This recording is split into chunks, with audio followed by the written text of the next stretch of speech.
If you were born after 2005, believe it or not, but there was a time when Marvel was far, far, far away from being the unstoppable juggernaut it is today.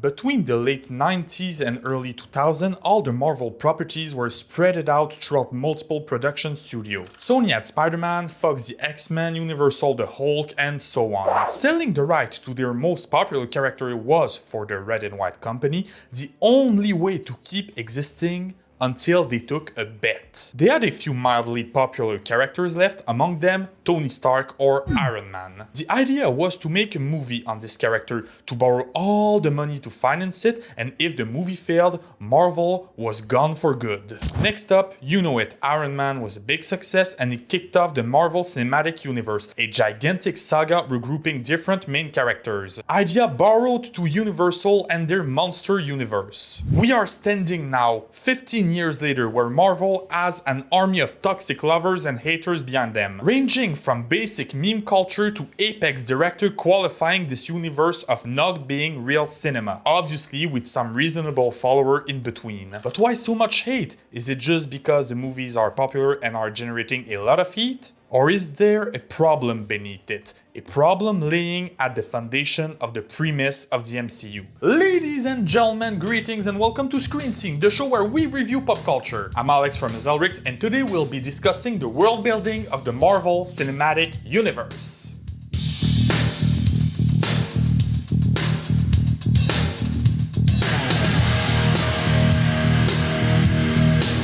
First of all, world building, what is that Pokemon? World building is the process of constructing a world, generally an imaginary one, sometimes associated with a fictional universe. Developing an imagery setting with coherent qualities such as a history, geography, and ecology is a key task for many science fiction or fantasy writers. Although it is more or less established that the building of your world should not overshadow the story you are trying to tell. Case in point, Game of Thrones has multiple storylines, all regrouping to a single point. But there is a massive universe, a deep lore behind it, only hinted at to the viewers and readers. This is what we call the lore, and this lore is available for people who want to educate themselves on it, but is not necessary to understand the main plot line. Here, roughly the Game of Thrones and the war between the humans and the White Walkers. Is Game of Thrones still a thing?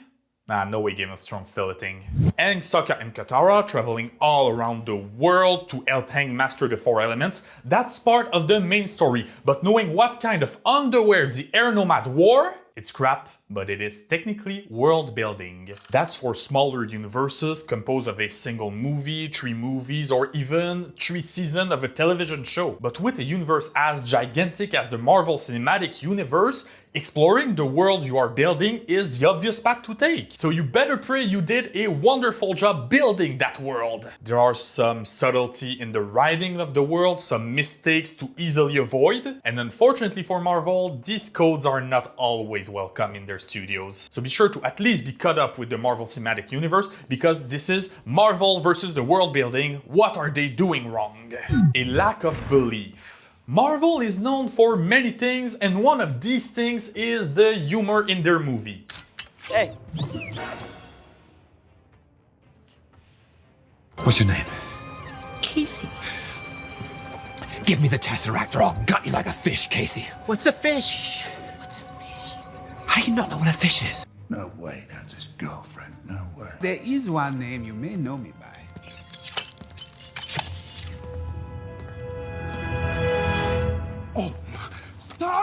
Sometimes the jokes flow well and are well delivered, and some other times Taika Waititi sits in the director's chair. Son of Odin. Sasa. Son of a bitch. How was I supposed to know? Can't see into the future, I'm not a witch. No? Why'd you dress like one? Hey. The god of thunder! Wow, I didn't hear any thunder, but out of your fingers, was that like sparkles? With the... It's my disguise. I can see your face. You know when I do this, you go. You dare insult the director of the greatest Thor movie? Even Ragnarok was mediocre at best. Get over it. But the problem with these jokes in the Marvel universe is that they tend to mock their character to make fun of them and ruin what is somewhat an epic scene.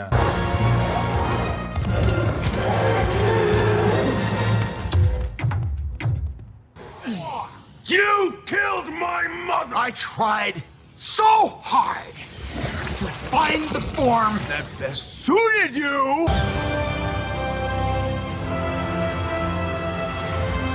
But you know what epic moment will never be ruined? The sweet sensation of you subscribing to this channel, activating the bell to be notified whenever a new video comes up, and smashing that like button. It's heavenly. And I hear you, you could say that this is self-awareness, that a world with superhero, it's absurd, and that the concept is indeed pretty funny. They come from a medium we call comic books after all. But in the case of Marvel, this is not just self-awareness, they are plain out bullying their characters.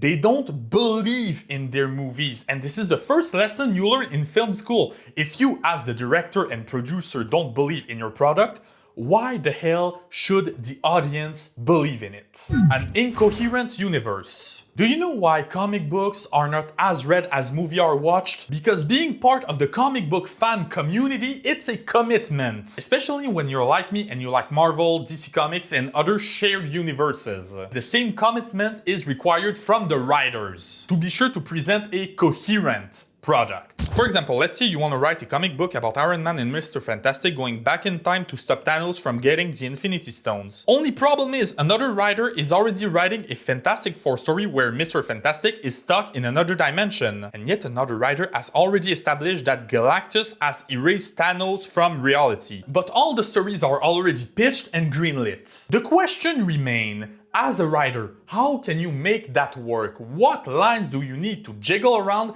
to present something coherent? The answer lies in measurement. Accepting that a shared universe with many other writers, it's being stuck in that creative bubble where you have to make some sacrifices for your universe to make sense. The responsible choice, should I say here, would be to decanonize some of the stories, making them not impactful to the main universe, and finally presenting a clear and followable timeline. Unfortunately, when you're Marvel, Soldiers trust each other. That's what makes it an army. Not a bunch of guys running around shooting guns. Last time I trusted someone, I lost an eye.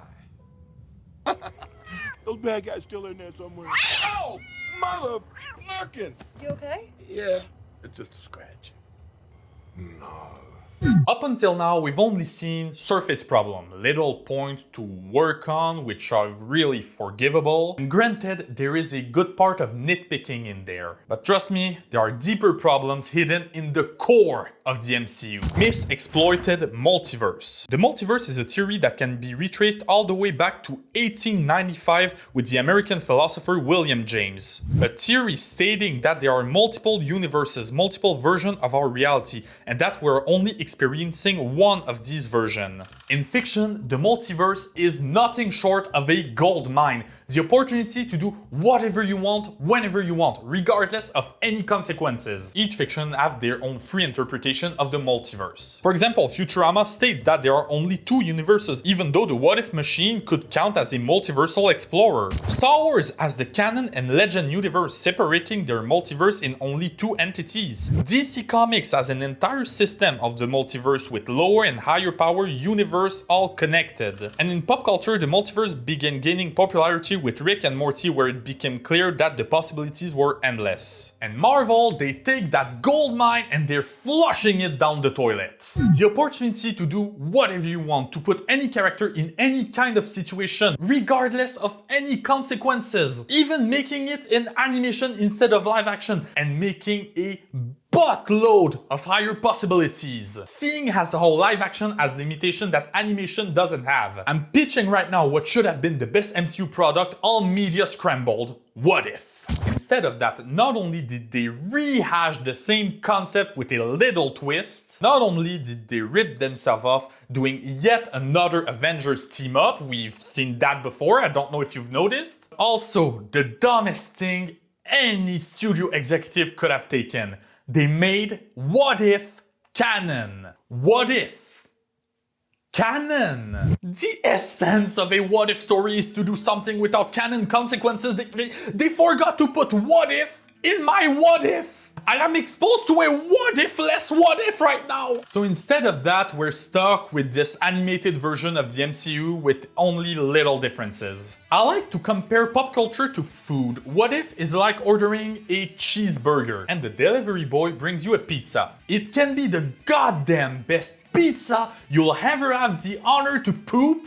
You ordered a cheeseburger. So Marvel, please shove that pizza up yours and bring me my non-canon, consequenceless, creative-free cheeseburger what if. Also this scene. Listen, Skynet, I've seen the Killer Robot movie and I gotta say, I really don't think it needs a sequel. Captain Marvel, you are a Disney property. You don't get to make fun of useless reboot, remakes, and sequels. Unfollowed Rules. It is one thing to establish rules about how your universe functions and works. But if you don't plan on following said rules, not that useful! We were just talking about What If. Do you remember the season finale where Ultron got a grasp of the Infinity Stones and invaded the multiverse with it? By the way, taking down Thanos with the other Infinity Stones? Fascinating.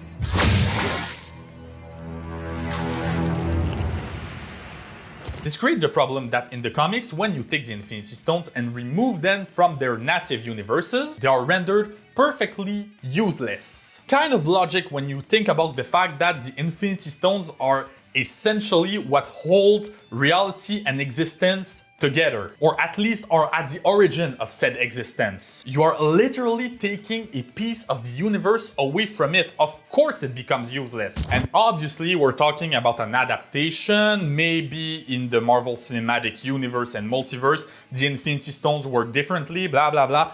You're wrong. First of all, unlike Doctor Strange 2 would have you believe, the Marvel Cinematic Universe is not on Earth 616, but on Earth 199,999. 616 is the main Marvel continuity in the comic book universe. When we talk about Thor, Captain America, Spider-Man, or Iron Man, unless it is specified otherwise, 616 is the default universe we are referring to. So the Marvel Cinematic Universe and the comic universes all share the same multiverse. Obviously, with that logic, the law of infinity, which is what we're gonna call the process of rendering the Infinity Stones useless because it sounds awesome, should apply in What If. And even if you want to take it further, lean into it and be 100% nitpicky about it and say that the law of infinity should only apply in the comic universe, you can also be disproven. First of all, in the season premiere of Loki, the law of infinity is actually hinted at.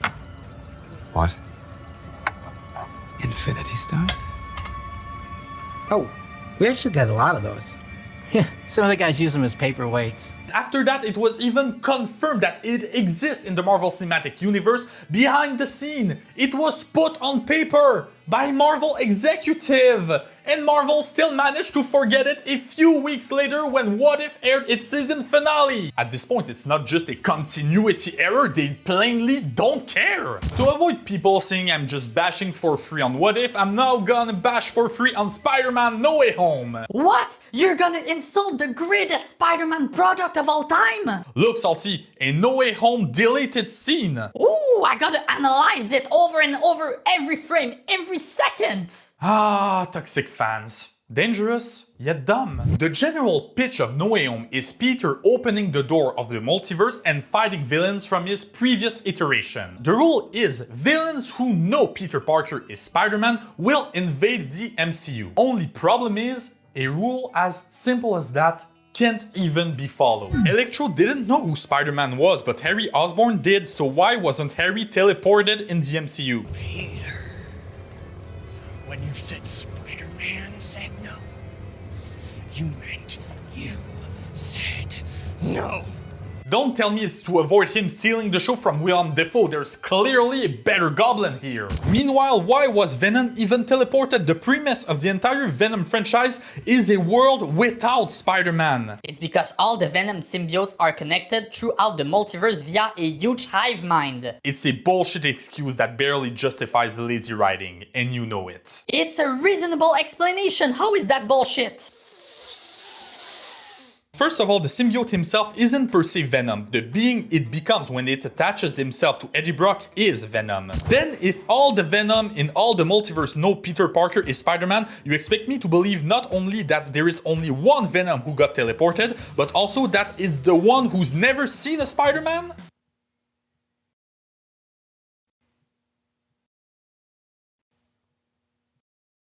My life is a lie! That's for the rule established by Marvel they refuse to follow, but thanks to No Way Home opening the multiverse throughout the previous franchises, they now also have to follow the rules established by someone else. Are we in trouble now? Once again, in No Way Home, Peter is trying to cure the villain of their powers so they won't end up dying at the hands of Spider-Man in their respective universes, which create a huge false dilemma for many of them. A false dilemma is a phenomenon that essentially limits the possibilities of the action taken to solve it. And in fiction, it's mainly used for dramatic purposes. All these times when you've been watching a movie, reading a book, or playing a video games and you're like, why don't the characters do things differently? There are 1,000 other ways to solve the problem. It's essentially what a false dilemma is. In No Way Home, if you want to cure the lizard, just cut him off and he will revert back to human in a few hours. And even then, if you factor out the fact that the lizard needs to be cured, at the end of Amazing Spider-Man, he doesn't even die. And once he's in prison and freed from the lizard serum, he seems to have come back to being a pretty reasonable person. Well, that's very good. So we'll let him be for now. You should leave him alone. For Sandman, he was never a real villain to begin with. He was a father trying to make what is best for his daughter. Penny. The reasonable path here is to talk to him. What we forget in No Way Home is that Sandman was originally ready to team up with Peter. He only turned on him because he believed he killed Electro. What do you mean you're not my Peter? What the hell is going on? I'll explain everything, but first can you help me stop this guy? Okay. What did you just do to him? No, it's okay, it's okay. Did you kill him? Whoa, listen, I can explain everything you just... And when Sandman has proved that Electro is alive, he stays evil for reasons. In a world which makes sense, the logical path of action would be a 5-minute talks with Sandman. I'm saying Sandman a lot. I haven't finished the show on Netflix yet, but I've read the book and it's good. It's really good. And let's not forget what is, in my opinion, the worst part of No Way Home. The quintessence of bad writing and bullshit. Dr. Octopus. At the beginning of the movie, Peter's nanosuit overtakes Dr. Octopus's tentacle and Peter can now control them. Alright. Problem solved! The entirety of Spider-Man 2 was revolving around the fact that the artificial intelligence of the tentacles control Doc Ock. So if Peter controls the entity that controls Doc Ock, shouldn't Peter be controlling Doc Ock? You don't listen to him, you listen to me. What do you mean you listen to me? No, the arms do not listen to Octopus. Octopus listens to the arm. It was even a pretty important detail in Spider-Man 2. Something in my head. What am I even talking about? It was not a detail, it was the entire premise of the movie. Need money. Steal it? No, I'm not a criminal. That's right. The real crime would be not to finish what we started. That plus Peter's life is pure shit. I'm sorry, but there was a disturbance. I don't know you. And I can't keep thinking about you. Is he didn't turn in the freak?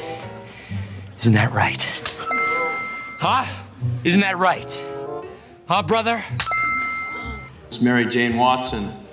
Has just agreed to marry me. Parker, wake up!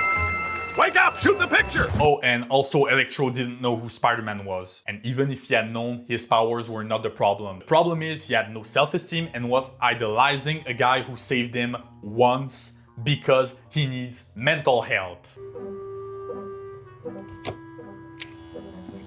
Whoa, well, look who's here. Spidey. Someone's celebrating a birthday today? That's why you're here. You remember my birthday. That would actually have been a pretty funny moment, seeing Peter Garfield and Electro having their talk like, you know, Max, you're not that bad. Oh, you're right, I just need better self-esteem. Thanks, Spider-Man! Back to being a nobody. You were never a nobody, Max. Yes, I was. Yes, I was. You didn't see me.